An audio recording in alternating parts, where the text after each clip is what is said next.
You solve the problem, keep the meeting moving, and mention the stress only after it has passed. Self-reliance feels ordinary, almost invisible. Yet the competence that carried you through earlier years can make receiving help feel strangely uncomfortable. If you are among Gen X adults who learned to handle a great deal without announcing it, ask what this experience is responding to and what would make it more useful. That question opens a better conversation than another quick judgment about your personality. People sometimes reduce the psychology often associated with Generation X to reducing an entire generation to cynicism, toughness, or a collection of cultural references. That conclusion is too small to explain the experience. Many Gen X adults came of age during changing family structures, economic shifts, and a transition from analog life into digital work. Those conditions may encourage independence and skepticism, but they never define every person. The behavior can make sense without being ideal, and understanding its purpose does not excuse every consequence. There is no single personality type behind the psychology often associated with Generation X. Temperament, learning, stress relationships, culture, and practical circumstances can combine in different proportions. Treat this explanation as a framework, not a diagnosis, and keep only what matches the evidence of your life. Start with one possible mechanism. Early independence can build practical confidence while making support feel like evidence of failure.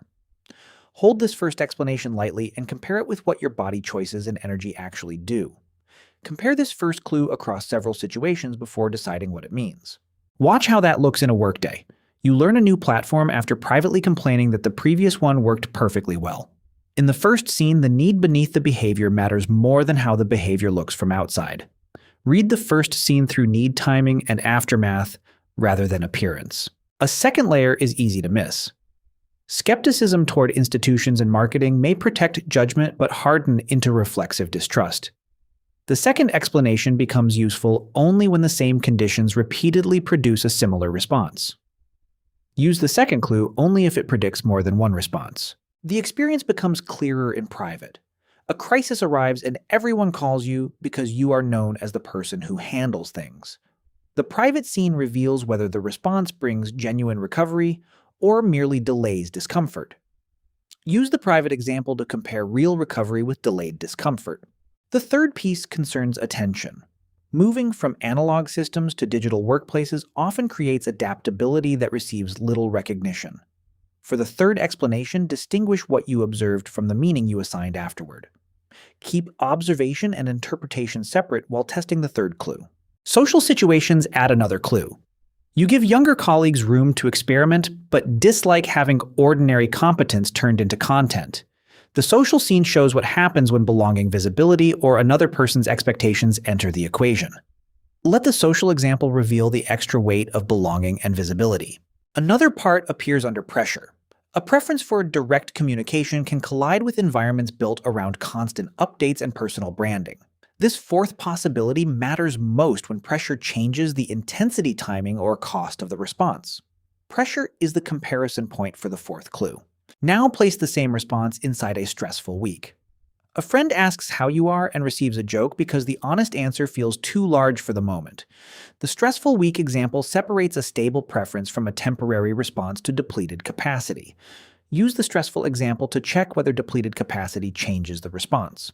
A final mechanism helps explain repetition. Midlife may combine work pressure, aging parents, adult children, health changes, and little cultural attention. The fifth explanation should increase choice. Discard it if it only supplies a more sophisticated insult.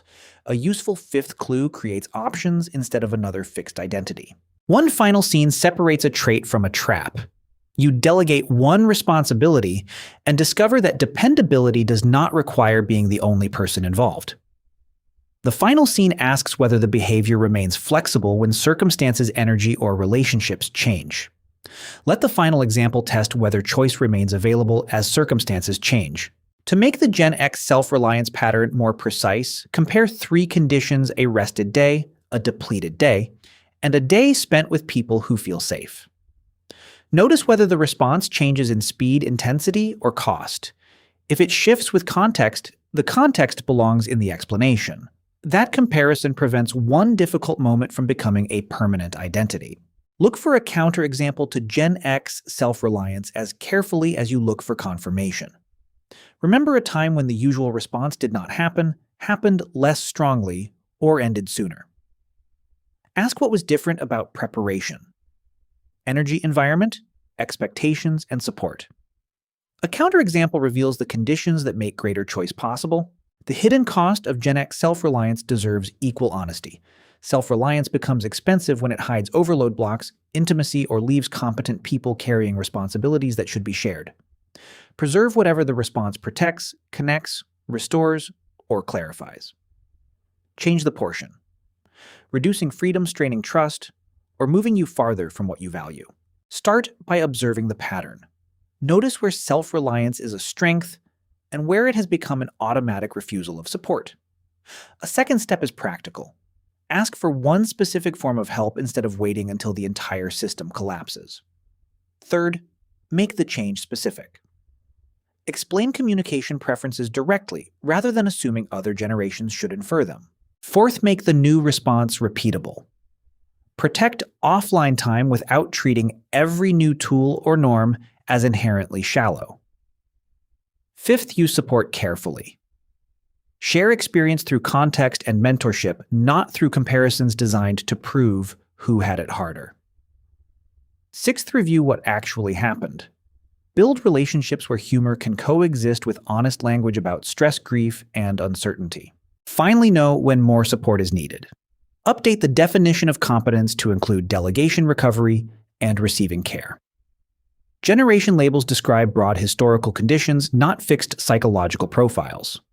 Use the pattern as a conversation starter, and leave room for lives that do not resemble it.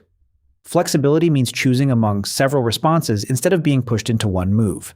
An understandable response does not have to become the only move available. Try one 7-day experiment designed for Gen X self-reliance, but do not repeat a generic ritual every day. Choose one relevant action, use it in a real situation, and record the outcome. Keep, revise, or discard the experiment according to evidence rather than guilt. The part of you that learned to handle things deserves respect. It also deserves relief. Strength can remain practical, private, and steady while finally allowing another person to carry one end of the weight. The goal is not a new label. It is enough understanding and flexibility to make a more deliberate next choice.